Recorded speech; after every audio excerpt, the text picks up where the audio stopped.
Okay, so we're going to go ahead and get started. I'm Garrett Stanley, and I'm the speaker this morning, and I'm an associate professor here in BME. This is now the second talk that I've had scheduled at Georgia Tech that was canceled due to snow, which I think must be highly unlikely given the geography. But what I'm going to talk about today is, the title of the talk is Reading and Writing the Neural Code, and I'll tell you what that means, at least to me and to our group. And I know this is a pretty broad group of people, so I'll try to keep it high level, but I'll drill down in a couple spots where I think it's important. So just in way of introducing myself, I actually, a lot of people ask me how I got into neuroscience, and given my background, so it turns out that I got my bachelor's degree in mechanical engineering from here at Tech almost 20 years ago. And I had no inkling of anything biological at that point. Went off to Berkeley and just serendipitously ended up doing work in the cardiovascular system in a collaborative project from Berkeley, doing the research over at the Cardiovascular Research Institute at UCSF. And I really didn't know anything about biology, and I thought, well, I don't really need to know the biology or the physiology very well. I'll just rely on the cardiologist to explain the things to me, which, if any of you have worked at all with clinicians, that doesn't tend to work, and you really need to understand the physiology yourself, right? So I started reading physiology and taking courses and whatnot, and the specific project I was working on was nervous system control of cardiac function. And what I found is that the more I learned about the cardiovascular system and the more I worked on my project as a PhD student, my lack of knowledge about the nervous system was really limiting my understanding of what I was trying to do with that project. I won't go into detail about that project, but so then I started reading more and more about the nervous system and taking a couple of courses, but it really culminated in a neuroanatomy course that I took. It was a graduate course mostly with biologists and med students and whatnot. And at the end of the course, we studied, just like all of the courses, we studied most of the things with slides and textbooks, and so I had no exposure to any sort of wet biology, any actual hands-on experience with anything biological. And there was a tour of the neuropathology lab in the basement of UCSF that I went on. I was really excited to go.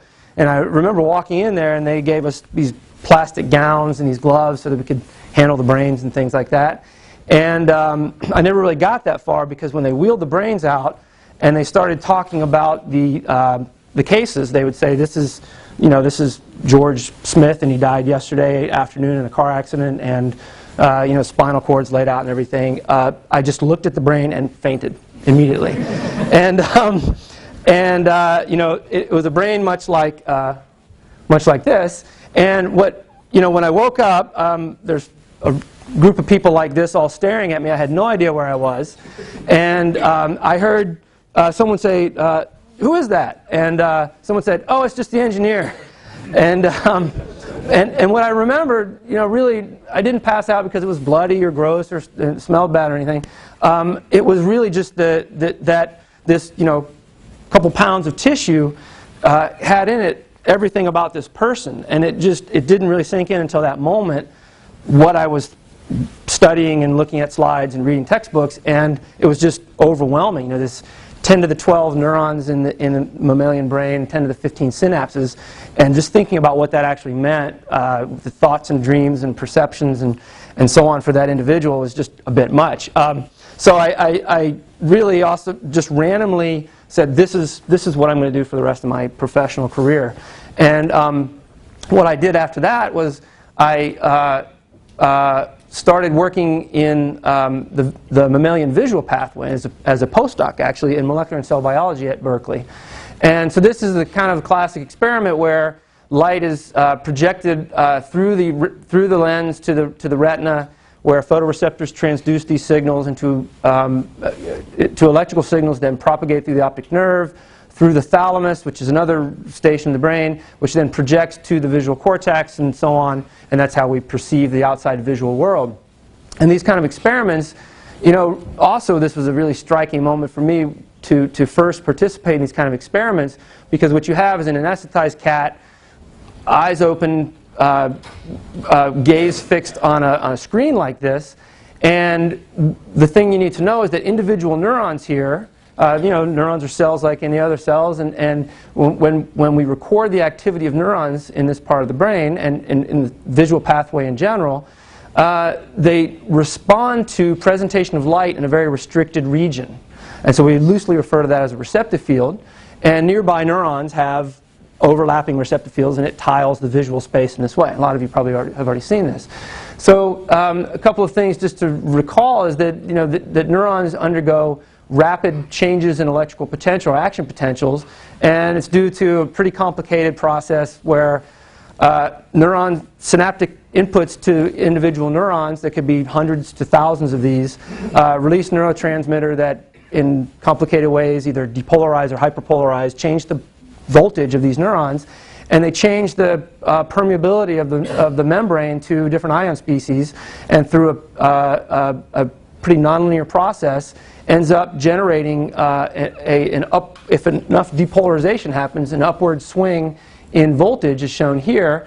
And the thing to note is that they're stereotyped. These action potentials are the same. We think that there's not anything interesting or important in the actual shape of these, but it's all in the timing of these kinds of events. And so we tend to think of these in this way. We observe something like this, but then think of these as patterns of sort of zeros and ones, these spikes, neuronal spikes. And so the thing I'm going to tell you a little bit about today is spike trains and what we mean by the neural code, specifically how patterns of activity like this represent something about the outside world. What we'd like to know is, I'd like to have a dictionary where I look up and see something like this and say, well, obviously that means I just saw a tree, right? But we don't have anything like that. And the sort of miracle of modern neuroscience is, and this has been, more than a century, people have known that you stick an electrode and you can measure the electrical activity of individual neurons. So this just shows an insulated metal electrode, and it's just non-insulated at the tip and positioned very closely to a cell body, and you can pick up these kinds of signals. And this is an intracellular recording, so it doesn't look quite this nice, but the idea is that you could do this with a paperclip. Of course, it gets better as you get more sophisticated with the technology. So the kind of problems that we're interested in and have been interested in over the years is how visual information and other sensory types of inputs in the natural world are encoded in these kind of patterns, and how we can interpret these kinds of patterns of activity. So most of what we know about pathways in the brain, sensory pathways in the brain, comes about through very artificial types of experiments. And so what our lab in particular is really focused on is more naturalistic types of things and trying to tackle these hard dynamic problems. So this just shows the kind of experiments that, and this is from Hubel and Wiesel, and I'll talk a bit more about them later, but this shows, imagine you're a cat or a monkey or an unfortunate human, and you have your gaze fixed on this screen, and what we're hearing is the amplified signal passed through a loudspeaker. So classic electrophysiologists do this kind of experiment, and this is in fact the first kinds of experiments I learned how to do, where the neuron has this kind of receptive field. So imagine you've got an electrode in, you've got a screen like this, and you're using a flashlight. This is sort of a glorified flashlight to project light onto the screen, and of course the photons are bouncing off of there into the animal's visual pathway, and you're listening to the neuron fire. So that's what the action potentials sound like. So this video just shows that, this is kind of the classic experiment. You go into a number of labs around the world, and they're still doing these kind of experiments. So, and this shows the outline of the receptive field of this individual neuron, and I think it's going to show it again, and just passing a spot of light through this and hearing the firing activity. This is kind of classic mapping experiments. So you're sitting in the dark, 3 o'clock in the morning, doing these kind of experiments, and to me that was really that and sort of fainting when I saw a brain were the two pieces that really got me into this. So what we did, it's a little bit dark, sorry. So the first set of experiments I did as a postdoc are shown here. And so this shows a tiling of about 6 degrees by 6 degrees of visual space. I don't know if this looks better from out there. It's a bit dark, but it's about 200 neurons here. These are the receptive fields of these individual neurons in the thalamus of the cat brain. and tiling this piece of visual space. And what we asked was a very simple question. From recorded activity of these neurons, the spiking activity, could we recover what the visual input was?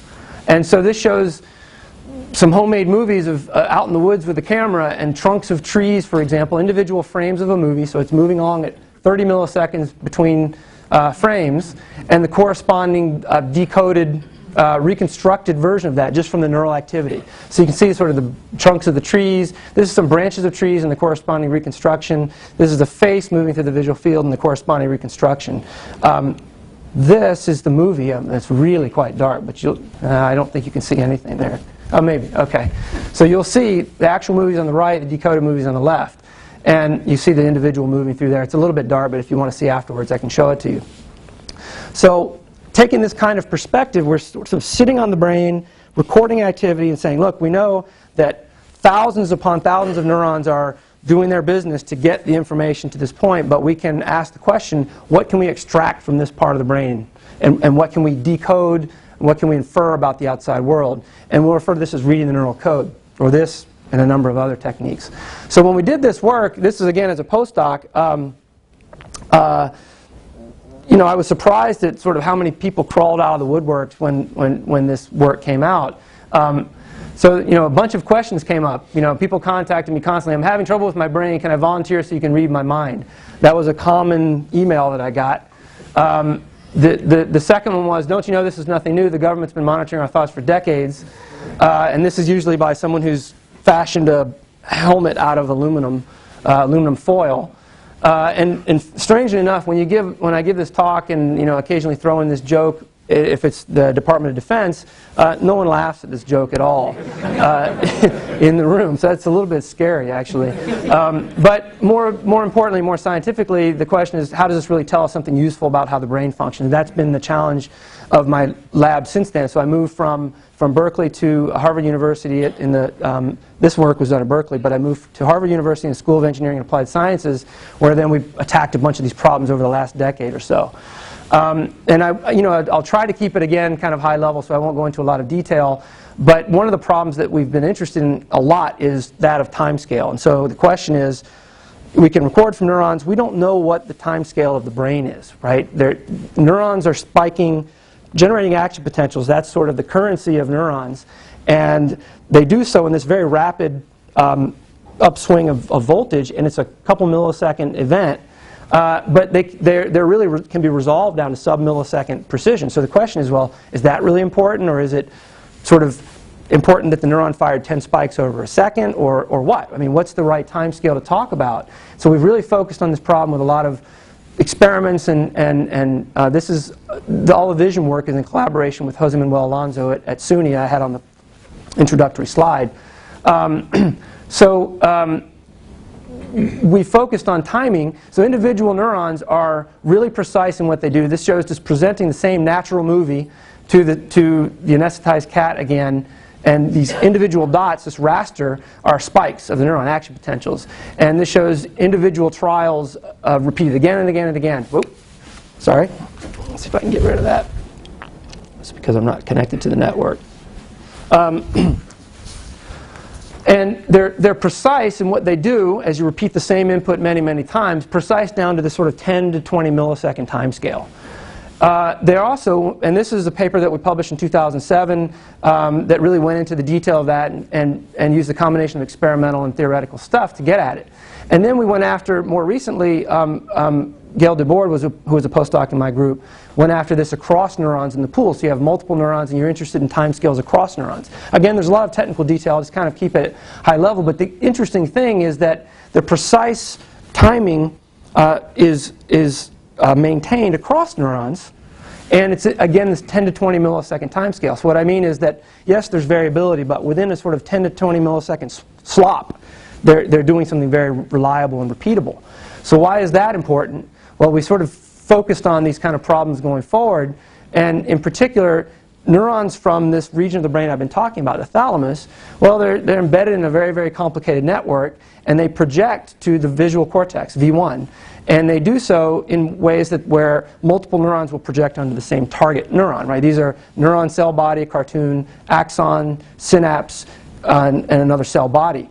And the important thing to know here is that the relative timing of the firing activity of these two neurons is really important for making that downstream neuron fire. And so when these two neurons fire together, they tend to drive this cortical target much more effectively. Like when if this neuron fires by itself, then maybe that's so-so, this one by itself is so-so. But when you put them together, it's really superlinear, and it makes the neuron fire much more effectively with much higher probability. So the important time scale, though, is this 10 to 15 millisecond integration window. So if these neurons, so the reason we're interested in this is these neurons here are precise into sort of this 10 to 15 millisecond slop. And that's important because these natural scenes then drive the cortex very well through this kind of synchrony across neurons. So when we think about visual cortex, and the reason we study this part of the brain is because we think this is where the magic happens. That peripherally, yes, it's very complicated, lots of neurons doing very complicated things, but relatively speaking, out in the periphery, from the retina to the thalamus, this is the LGN, lateral geniculate nucleus, is part of the thalamus, things are pretty simple. However, when we get to cortex, things start to emerge as much more complicated.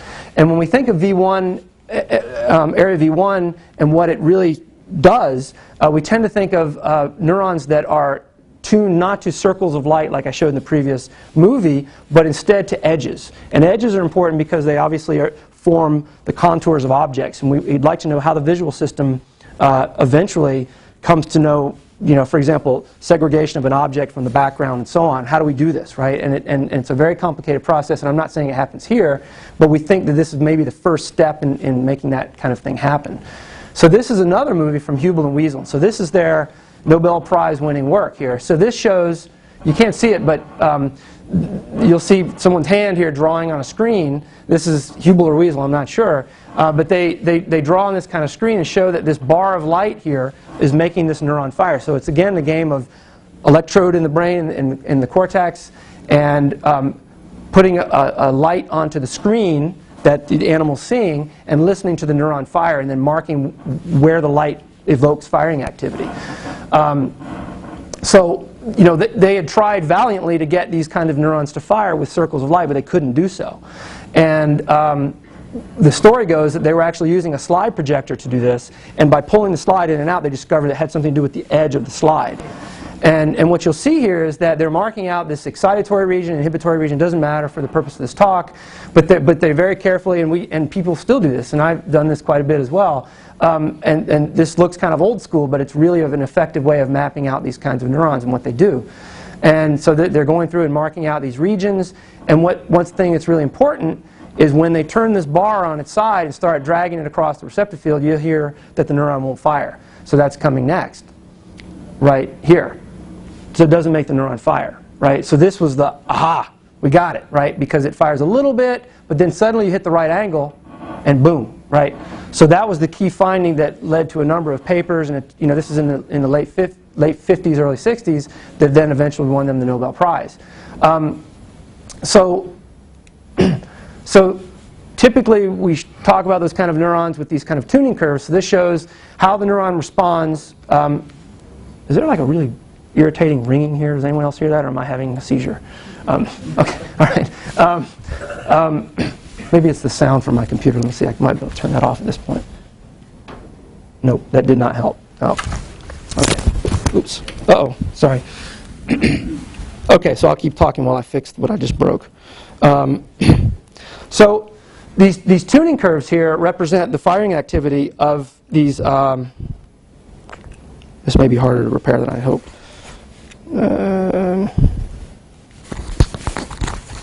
I'm an engineer, I can fix this. Got it. Okay. So these tuning curves here represent the firing activity of a neuron, an individual neuron, when you tilt this kind of visual stimulus that, and in this case, they're drifting sinusoidal grading. So you can imagine there's edges here, right?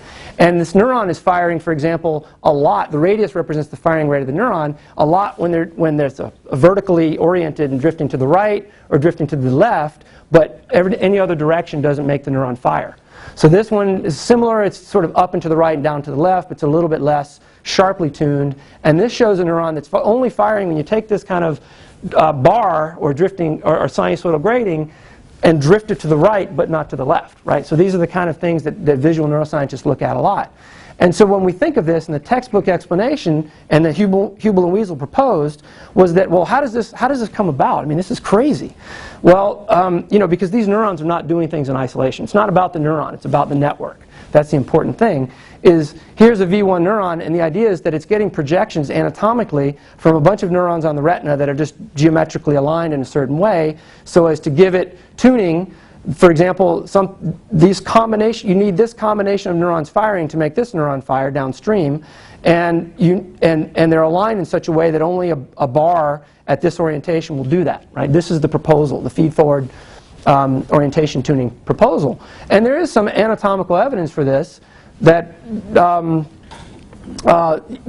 and this is work from Reed and Alonso, Jose Manuel Alonso is my collaborator on all this work that they did in the mid-90s that shows that these neurons really are indeed wired up this way. But what I'm about to show you just very briefly is that you don't really need this, that is, at least in our hands, it's likely that the properties here are derived from much less geometrically constrained kind of setup. So what we did is took individual neurons here. These are 2 neuron receptive fields, and individually these neurons don't care which direction you're drifting or anything. But what does happen, this is a firing activity of individual neurons, the relative timing of this activity is modulated. So you can see here if you're drifting to the right, the blue one fires first, then the green one. If you're drifting down and to the right, still blue then green. If you're drifting down, then they tend to fire together, and so on. So what we then did is said, well, okay, these are thalamic neurons, and they're the inputs to the cortical neuron, and it's all about this synchrony across the neurons. So when these neurons fire together, they're really effective in driving the downstream cortical target, and this is where the property is coming from. And there's a lot of, like I said, there's a lot of detail to this, and I won't go into it, but here's a pool of about 7 neurons, and when you look at all the pairwise combinations of these things, you get really, really rich kind of tuning properties. Although the individual neurons don't do anything alone, combinations of neurons and pairs of neurons, when they're projecting to a target, have this very rich kind of tuning property that is much more sharply tuned and diverse than you would expect just based on the geometry. And linear models don't predict this at all. So we also do lots of decoding and say this is a pool of neurons and ask questions. Well, we're stupid. We're just looking at these neurons. Can we predict which direction the motion's going in? Well, this is all of the trials, so it's randomized, single trials, all the trials where the correct answer is up and to the right, and then the histogram is all the trials where we guess. So sometimes we guess down to the right, but mostly we guess up and to the right. Here's where the correct answer is up.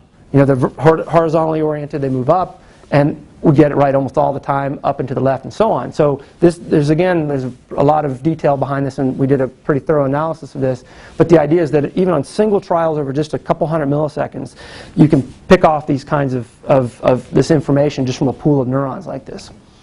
Where we're going with this is shown here, where it's a little bit choppy, but we again turn back to natural scenes, and this is a movie that is synthetically generated, so it's not completely natural, but it has statistics and characteristics of natural scenes. So again, it's kind of dark. I apologize for that, but this is what we call the urban cat movie. So it's sort of a video game where it's been synthetically generated, where this cat is moving through this environment. And there's buildings and objects. We also have some more less urban kind of movies where they're in the woods and there's branches of trees and shrubs and things like that. And these can be synthetically generated and really precisely controlled.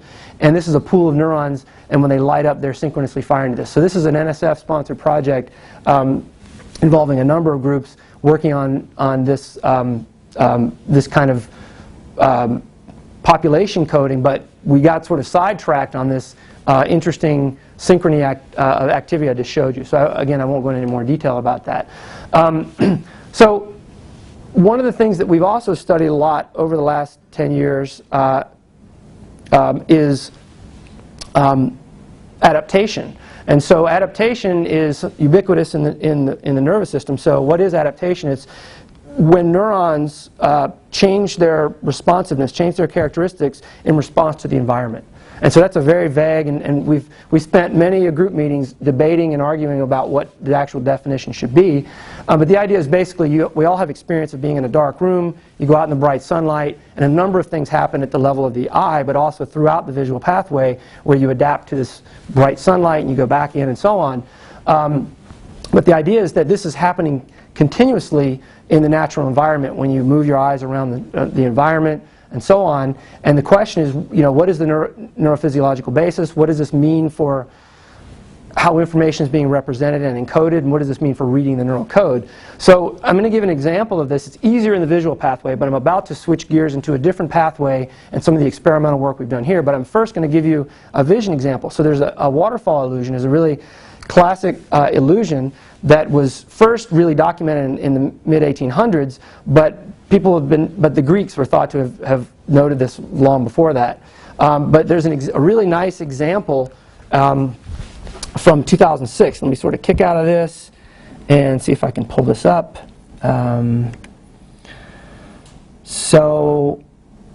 Okay. So what I'm going to ask you to do is not look at that yet. But what I'm going to ask you to do is I'm going to ask everyone to stare at this spiral thing and stare at the center of it and hold your gaze there fixed for some period of time, and then I'll move some text over here. When I tell you, you can move your gaze over to the text, and you'll get this, hopefully get this effect. So, okay. Oops, let me get that out of the way. Okay, is everybody sort of locked onto that? Let me get that. Okay. Now stare very deeply into the center, and you'll start to feel relaxed. I would like everyone to empty the contents of their wallet onto the table. So I think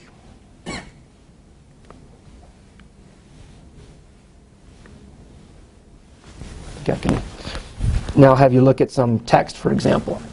No. Does everybody kind of see that?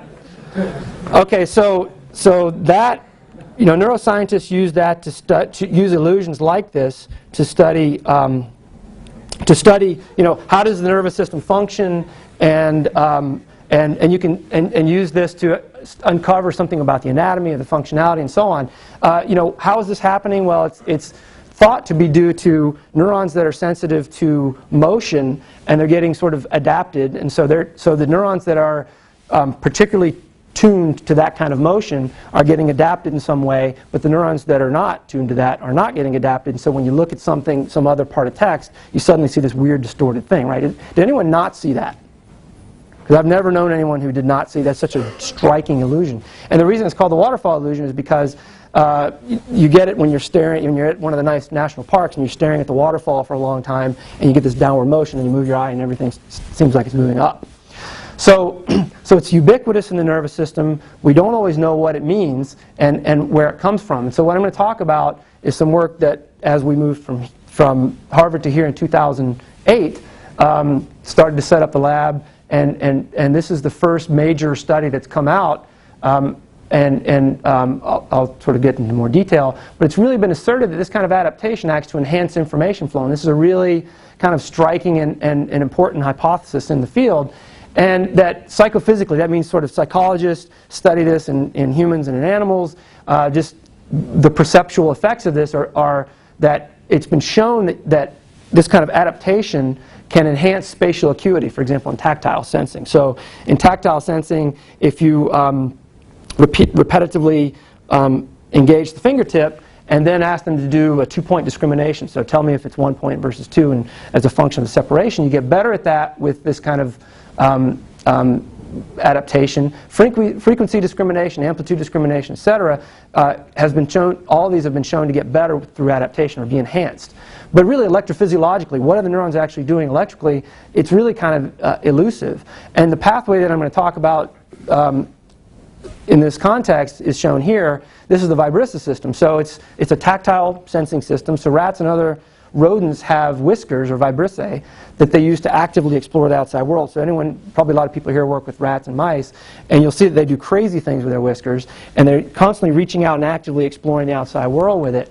And what's happening is that these are just hairs, and in the base of the hair is a follicle where mechanoreceptors are specialized cells that when you deform the tissue, because it comes in contact with an object, they change their electrical properties and then signal through a similar kind of pathway to the brainstem, to the thalamus, to the cortex, and so on. And there's a beautiful map between the whiskers on the face and cortical chunks of tissue in the cortex. And so we know a lot about the anatomy, and there's a lot of really appealing reasons to study this particular pathway. And one thing that I'm going to take you through the story is that, again, using this ideal observer, this kind of sitting on the brain and asking, well, what can I tell about the outside world just by looking at this activity? And I'm going to ask two different kinds of questions. One is a detection question. Did something happen or not? So again, it's easier almost to talk about vision. You're sitting in the woods and something moves. Well, there's sort of a yes-no question. Did something move or not? And then you might ask a different question. Well, what was that? Was it this or was it that? Right? And you can imagine evolutionarily there's pressure to do both of these, but they're not necessarily the same circuitry or the same types of functions that would perform both of these. So what I'm going to talk about is some work that's done in this pathway by Chi Wong, who's here somewhere, and who's a research scientist in my group, and Roxana Weber, who's a former grad student. And what Chi did in these experiments is a really nice set of recordings. This is in the anesthetized rat, and using a small piezoelectric controlled actuator. So basically you put a voltage on there and it bends this actuator, and we can carefully control motion of the whiskers. And what we can do then is open up the skull, put an electrode in the tissue. This is what she did, and this shows recorded activity from the cortex and the thalamus. VPM is the region of the thalamus in this pathway. So again, the details are not that important. I just want to give you a sense of how we think about these kind of problems. So this just shows, these are action potentials, and so we do go to great lengths to say it's not multiple units. You actually have to go to great lengths to show these are individual cells doing their thing. And what happens is when you repetitively stimulate the whisker, I mean, it's long been known that they adapt in how they respond. So this shows firing activity of the individual neurons. These are not action potentials, but groups of action potentials. So sort of instantaneous firing rates shown sort of better here, and you get this kind of degradation of firing activity of the neuron as you repetitively stimulate it. Here we're deflecting the whisker.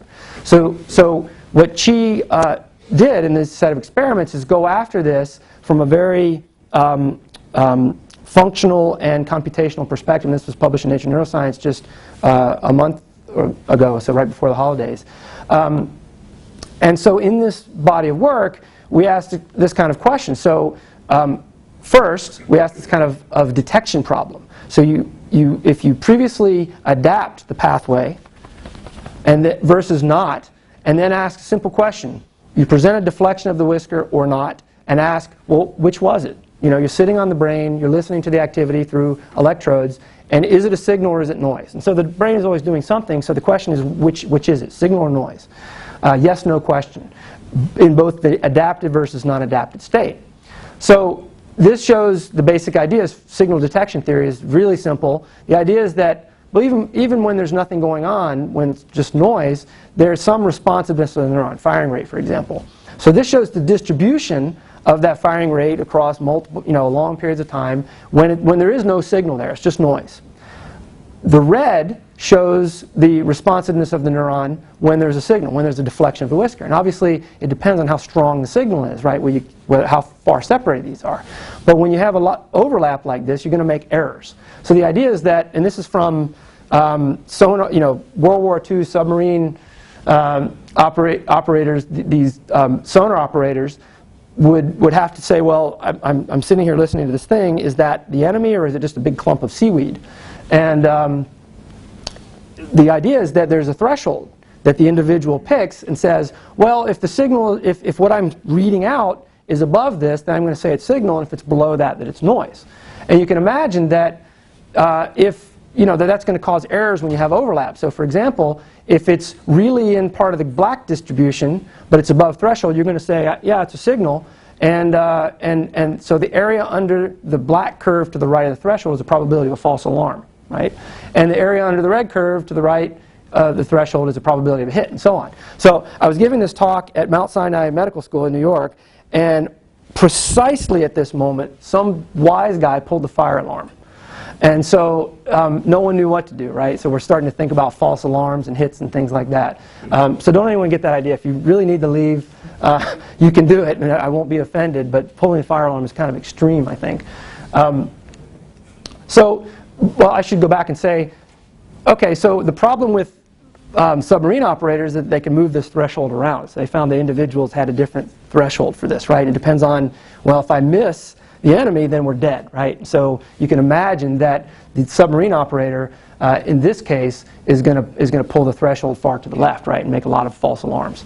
So you can quantify sort of the overall performance. That these probabilities are coupled, right? The probability of a hit, which is a good thing, versus probability of false alarm. These two things are coupled. So as you increase the probability of a hit, you also increase probability of false alarm. So there's ways to quantify this, and I won't go into detail, but basically you move the threshold around and can quantify the overall performance. And what she found here is that for these cortical neurons, that the performance, and this is just plotting it in the non-adapted state versus the adapted state, and the diagonal line here is just the unity line. So when these are all individual neurons, almost all of them were below the diagonal, which means it's better at detecting in the non-adapted state as compared to the adapted state. So when you adapt the pathway, and this is not that surprising, but when you adapt the pathway, the responsiveness goes down, and you get less good at detecting something in the outside world. Okay, fine. But what happens for this discrimination problem? So now we do exactly the same game, and you discriminate between one of n stimuli. So in this case, it was different velocities of the whisker. And I want to know which one it was. So the idea is that as you increase the velocity, the responsiveness of the neuron, bless you, goes up, and in some way, so this is in the non-adapted state. But what's interesting is that, yes, with the adaptation, previously adapting this, the firing rate goes down, but it also changes the shape of this curve. So you might imagine that in this case, it becomes more sensitive to these different velocities. And so that's really sort of the main point here. And the idea is that, well, I still have to sit there and listen to the neuron and tell you which one it was. And so we're asking, the probability of a certain response given that it was stimulus 3, which in this case is about 300 degrees per second, stimulus 4, stimulus 5. There's different distributions of responses, and I would draw sort of partitions between these and say, well, if it's between here and here, I'm going to say it's stimulus 3. If it's between here and here, I'm going to say it's stimulus 2, and so on. Right? So if I'm just sitting there listening to the activity. So so it turns out that the opposite happens. So in the non-adapted state, it's significantly worse, and with adaptation, it gets better. So that was in contrast to what happens during detection. So I'll show both of these here. So here's what happens in detection. It's better in the non-adapted. It gets worse with adapted. In this case, it's better with, it's maybe okay in the non-adapted, but gets much better with adapted. So this kind of thing makes computational people like us really excited because you have this kind of dichotomy, right? And you can sort of play around with this. So I won't go into a lot of detail about it, but that's all great. But the reason this paper got really exciting was because Chi did a series of experiments. Well, in all the data I just showed, simultaneously recorded were the thalamic inputs to that part of the brain. So the thalamus, the cortex. I showed cortical data. But the question is, how does this arise? That's the natural question. Okay, thalamus is kind of pretty straightforward, maybe. But something interesting is arising in cortex. How does it get there? Could be just that it's inheriting it from the thalamus, or it could be something more complicated. It turns out it's not just inheriting it from the thalamus. So we did exactly the same analysis in the thalamus. Doesn't do the same thing. But what does happen is the adaptation modulates the synchrony, the timing. So it turns this kind of timing code into this rate code at cortex. So, again, there's a lot of details with this, and we did some computational modeling to, again, show this. So the paper had a number of different elements to it that sort of bulletproofed the argument, and so we're pretty excited about that.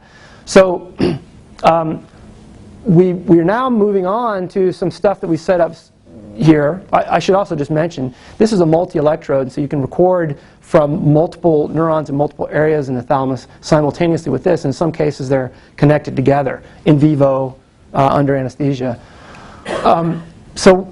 But, in cortex, it's kind of limited, right? You got a single electrode. You might be saying, well, you just told me there's 10 to the 12 neurons in the brain. You got one of them. That's great and everything, but, it's going to be a long day for us. So there are other techniques that you can image and characterize activity over larger spatial scale. So, for example, we've set up a voltage-sensitive dye imaging setup. I'll just talk about it very briefly here. And this is, again, Chi leading the charge on this along with Daniel and He and Claire. The idea is there's a light source that is carefully filtered so it's a specific wavelength that impinges on the brain. You open up the skull, and on the brain is a voltage-sensitive dye solution that diffuses into the tissue, and then the molecule binds to the cell membrane. And what happens is when it's excited by this particular wavelength, then it fluoresces at, collectively, groups of neurons. We're not looking at individual neurons here, but collectively we get fluorescence that's related to the overall membrane potential. And so as the membrane potential changes, the amount of fluorescence goes, as it depolarizes, for example, it fluoresces more. And so that then goes through a complicated lens setup and filtered, pick it up with a camera, and then you can do this kind of experiment and visualize, for example, the whole cortex at pretty good temporal resolution as well. So this just shows an example from that. So we do lots of experiments with whisker deflections and electrical stimulation of thalamus, one or the other, and then imaging of cortex. This shows the histology, cytochrome oxidase staining of cortex of the individual columns that are associated with individual whiskers on the face. So it's this beautiful anatomy. And then when you move the whisker, this has been colored. This is not what it looks like, the fluorescence, but this has been colored to show the different whiskers light up different parts of the cortex. And so we're getting better and better at this technique, and it's pretty exciting. So if you want to check it out, let us know.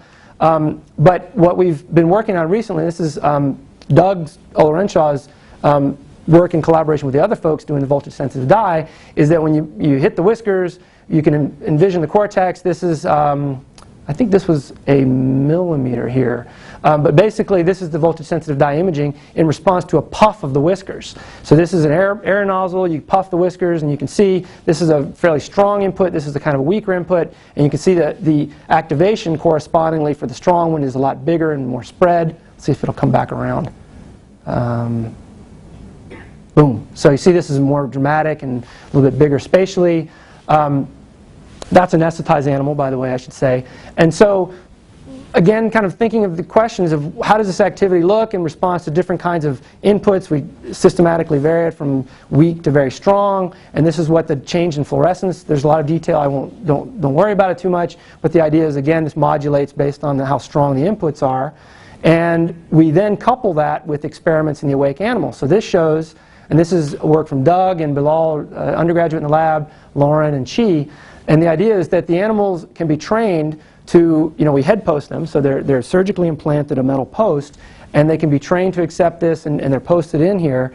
High-speed video from above, and there's a puffing of the whiskers here, and the animal has to do a task, and they can be trained. We started out first with having them press levers, but this one they're licking this spout, and the idea is that when you give them an auditory cue, you puff the whisker, and they have to report that, right? And so you play the same game, detect if sometimes there's no stimulus, sometimes there is a stimulus, and so they get a water reward when they do this correctly.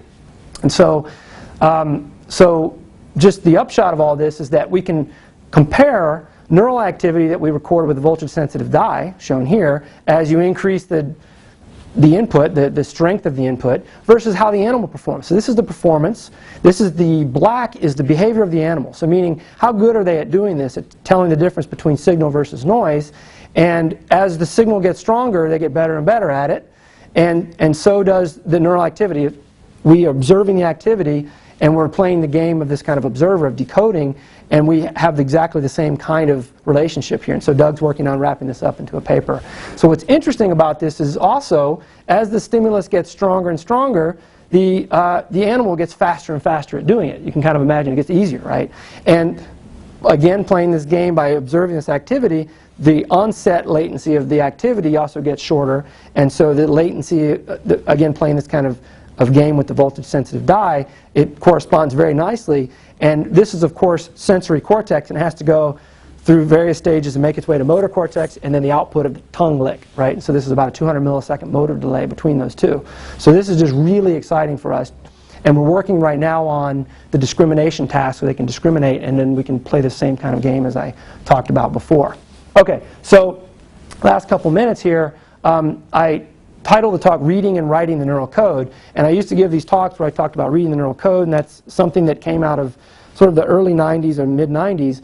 And, you know, the flip side of that, at least in sensory, is that of writing the neural code. Sorry. That of writing the neural code. And as soon as I get my cursor here. And so, you know, why might we want to do that? Well, you know, we all know the stories of sensory prosthesis. The sort of the poster child of this is the cochlear implant, where hearing impaired individuals a device is inserted into the cochlea that electrically stimulates the cochlea, that basically there's a microphone, picks the signal up, some signal processing, injecting current into the cochlea in a way that is then interpreted by the auditory pathway and by the individual as sound. And so this is kind of shocking and startling that, you know, that 20, 30 years after all of this, that these devices work, and it's really exciting. They're analogous devices, and this is sort of how that's implemented. Analogous devices in the visual pathway. You can kind of imagine any sensory pathway you might want to have this when function's been lost due to disease or trauma. Unfortunately, the progress in the visual pathway is not so startling, is not so exciting at the moment. There's a lot of ideas about it, but the idea is basically you have a camera, and individuals have lost retinal function due to usually disease like macular degeneration, and you supply some kind of electrical stimulation that corresponds to the visual input that gives the correct kind of visual percepts. And this shows another version of it where the idea is to directly electrically stimulate the cortex. And so in all of these ideas, the idea is that these kind of prosthetics, at least sensory prosthetics, rely on the idea that, well, something's wrong here in the pathway, and we need to provide this kind of surrogate input. And, you know, the questions are, well, you can't just put anything in there. So, you know, people often say, well, you know, it's plasticity of the brain, we can just stick whatever and everything will be fine. And that's, you know, only partly true, and it's, you know, maybe more so true in young individuals. As we get older, it starts to break down. And really, you know, we have to at least respect some of the anatomy. It's been shown, for example, in severed peripheral nerves that, you know, rewiring this in some way that crosses the wiring really ends up in very ambiguous types of sensory percepts. So, you know, we can't really just be lazy about it and rely on the plasticity. So we have to ask, you know, what's the representation, what features are encoded, at least crudely, and what do we tell the nervous system? How, you know, now that we have devices that can go in and we have drugs that can help us do this, what do we tell the nervous system to do? And this kind of systems level understanding is really critical. And so in moving here, our lab is really kind of gearing up and done a number of things to get going in this direction. And in particular, now that we have electrodes in thalamus, electrodes in cortex, we can ask questions about the structure. When we electrically stimulate here, we can record downstream. You know, one of the other miracles of neuroscience is that by injecting electrical current into tissue, we can activate neurons, right? And that's been known for a couple hundred years, right? Neurons and muscle cells, that you can electrically activate these. And more techniques are coming online with, for example, optogenetics, where these kinds of neurons can be optically stimulated. But the problem still remains of what do we tell these neurons to do, and how do we do this? And so this is a project, again, with Daniel Millard and Chi, stimulating versus sensory stimulation versus electrical stimulation. I won't go into detail about this, but the idea is that we're stimulating one part of the brain and recording in another part of the brain, making sure that the signals still look like they should, like they do under sensory inputs. They do. And one of the real sort of problems that we have to deal with is that of specificity versus sensitivity. So here's a sensory input. This is voltage sensitive dye, so deflection of a whisker, and at increasing strength of the input. So okay, this looks like what I showed before. Here's electrical stimulation of the thalamus. So okay, that's fine. It looks like as you increase the current of this kind of pulse, well, the cortical activation gets bigger and stronger. The problem is that when you look at the magnitude of the fluorescence versus the area that's induced by this kind of inputs, electrical versus sensory stimulation, they lie on different curves. And so the problem is that, yes, you can just dial up the right current to get the right magnitude of the response, but then you get the wrong area of activation. So you can't have it all, right? So there's this discrepancy in how much of cortex you activate. And it's probably due, we think, to when you electrically stimulate the thalamus, you're synchronizing all these neurons. And the same problem exists with optical stimulation, optogenetics, is you engage the tissue and all these neurons just get locked. And that's a big problem because that sends this enormous signal to the cortex. And then you dial it back and suddenly the neurons don't fire anymore. So this is a real issue that we're working on. And we've been working on ways to get around that. So why is this really a problem? Well, you can imagine fingertip kind of story. Separation of 2 points on the fingertip, that's a level of sort of acuity, classic two-point discrimination, that the separation of these two will dictate how separable they are perceptually and maybe cortically. But the problem with electrical stimulation somewhere peripherally or centrally is that you activate a much larger area of the cortex and you start to become ambiguous, right? You lose function. And so that's seen here in the voltage-sensitive dye, these two signals from the two whiskers that are the E1 and D2 whisker. They're nicely labeled for us from people several decades ago. They're not labeled on the rat, they're just labeled in the papers and things. But these two signals overlap, and it's a problem, right? And so we've been working on ways to get around that. We have some ideas about how to sharpen these kind of signals by basically hijacking the circuitry of the pathway and engaging it first by injecting different types of stimuli that shape the cortical response. In other cases, again, this is Daniel and Chi, of shaping the type of pulses that we input and so on. So we're being very systematic in engineering about this to try to solve this problem. So I've been telling you these kind of stories, and I've broken it into these two pieces of reading and writing the neural code. There's a long way to go in writing the neural code and thinking about how to intelligently engage neurons, make them do what we want them to do, and ultimately give the right kind of perception. We've got a little robot reading a book here, and so it's sort of reading versus writing. And then the last couple slides, I just want to say a couple of new projects that we're working on that are more directly aimed at very practical things. And so one of the things we're starting to get into is traumatic brain injury. And so, kind of ironically, you induce a lot of injury just by inserting electrodes into the brain. This is a really sort of evil probe. This is I think a 10 by 10 array. We use an 8 by 8 probe, the bed of nails. So basically this is an array of electrodes. I've forgotten what the dimensions are. I guess it says here, right? So 800 microns is this bar. Basically you turn it around and you fire it into the brain with a pneumatic gun. And the thinking is, do it fast because, otherwise all sorts of nasty things happen. Don't hit a blood vessel. That's a disaster, right, even for neurosurgeons. But the idea is that when inserted into the tissue, we can record activity, get really good temporal resolution, fairly good spatial resolution. So this shows the activation of a single whisker. So we can do this kind of stuff. My hope by telling you all this kind of stuff is that if you see work that would actually bear on your own work in laboratory, you come to us and we can work on these kind of things together. But one thing that we've worked on here is that in injuring the tissue, we've shown that compressing the cortical tissue, and again there's a lot of details to this, but the idea is that that the tissue becomes hyperexcitable. What's interesting in the time course of what happens following injury. So you imagine just compressing the tissue either through an impact or just a slow compression. What happens is initially the tissue just shuts down, like nothing happens electrically. And then what happens over the course of the next couple of hours is that it comes back with a vengeance and becomes much more becomes hyperexcitable. So you won't know what this curve means because I haven't explained it, but the idea is that it becomes hyperexcitable over that time course. And the question is whether that's good for the pathway, bad for the pathway, and you can imagine sort of neuroprotection strategies built on the time course of this kind of evolution. Not a lot of electrophysiology, at least good electrophysiology, exists in the traumatic brain injury literature, and so we see this as an important thing that we can actually contribute here. And the other thing that we found is that this increase in excitability also comes with an a decrease in the seizure threshold. So one of the problems after injury, traumatic brain injury, is there's an increased prevalence for seizure.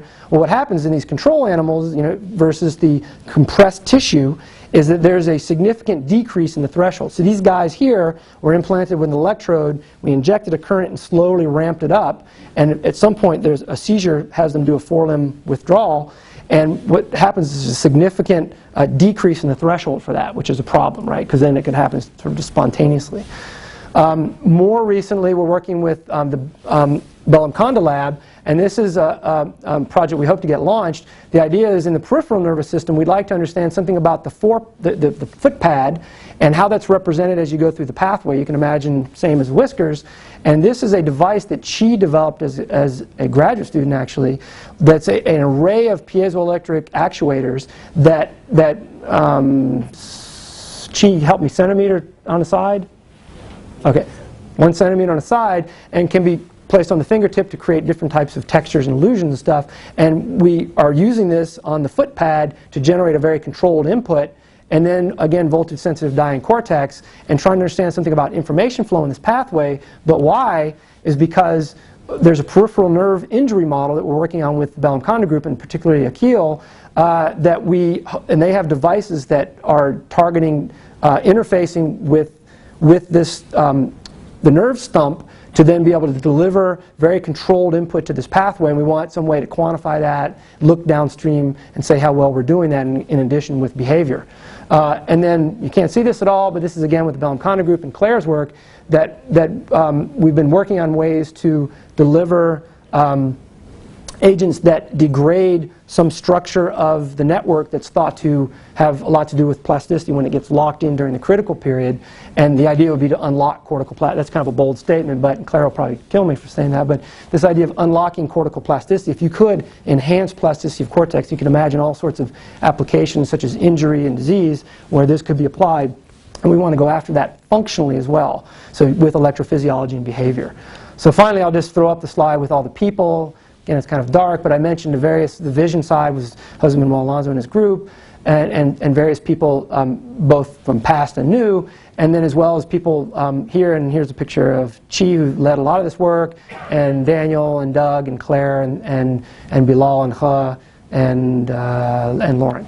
So thanks very much, and I'm sorry for going over a bit. And I hope that these last couple of slides showed that it's not all just basic science. There are some applications that we can get into here.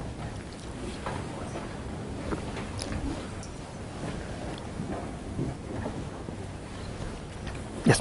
I have a question about evolution. Okay. That's a scary intro. So in those old experiments where they, wave the sort of magic wand light, how much of that is evolution and how much is random network connection, and how much of it is plasticity and learning? Yeah, that's a really, well, first of all, it's a really hard question to answer. It's a bit of both, nature versus nurture. So there's clearly, when these things get wired up anatomically, there are signals that guide the wiring, but there tends to be a lot of over-wiring of the pathway. And it's thought that activity is actually really necessary to then sculpt it and trim things away. So you've heard this sort of neurons that fire together, wire together. It's sort of a little bit of simplification, but the idea is that early visual inputs solidify some of these, and the structure of the world may actually solidify certain parts of the circuitry, and other ones just die out because they're inactive. And the interesting sort of other part to that is before your eyes even open. This has been shown in ferret. I don't know if it's ever been shown in humans or other animals, that there are calcium waves that move across the retina that create kind of correlated activity that moves in a certain way, and it's really critical for the formation of the pathway. So it's not really a visual input, but it's a spontaneous wave that kind of nucleates and moves across the cortex. And if you block that, it blocks the correct sort of formation of the pathway.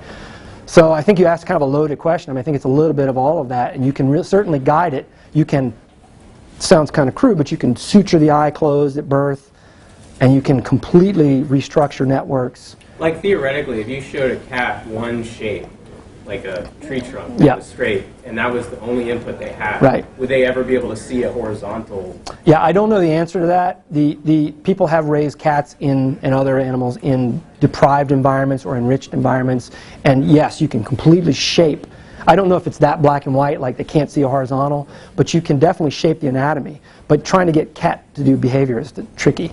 But if you ever had a cat.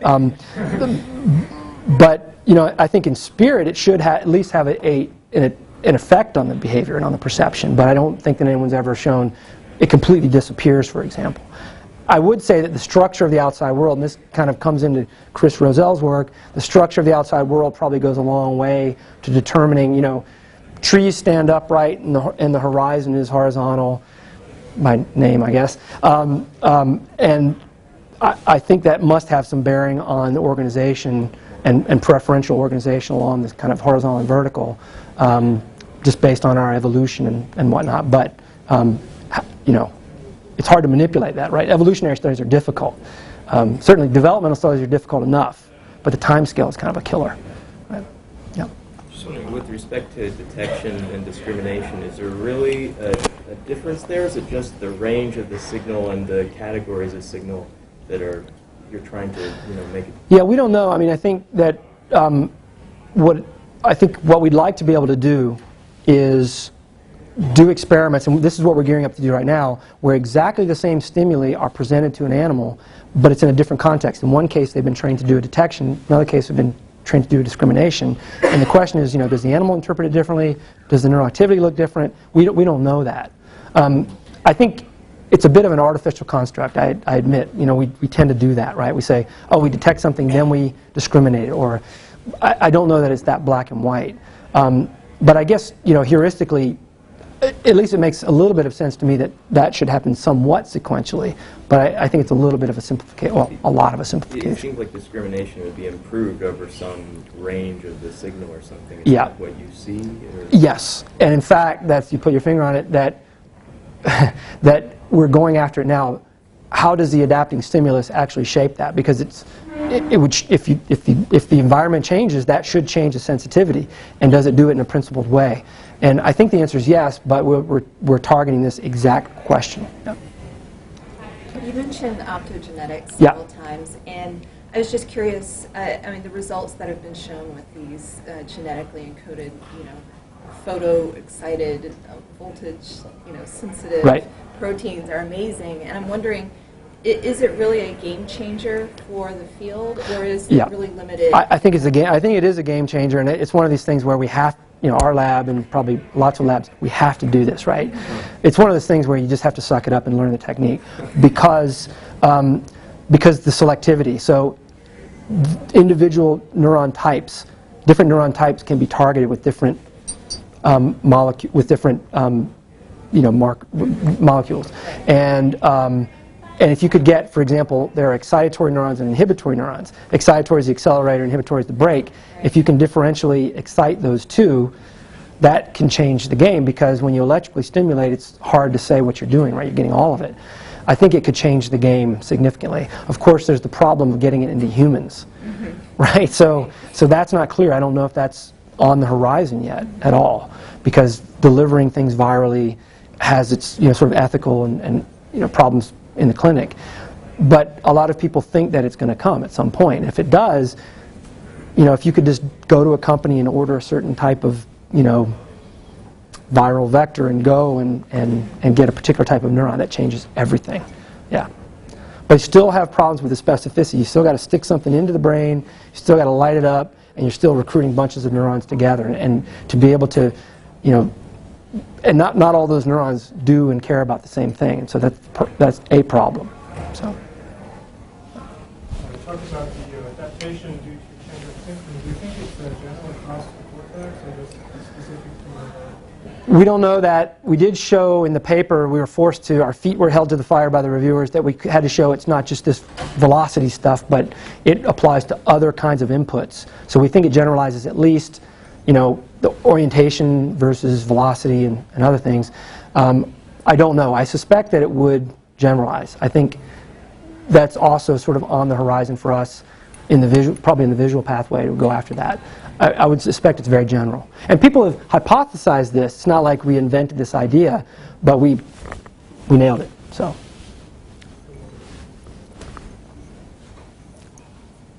Well, thanks again for your attention.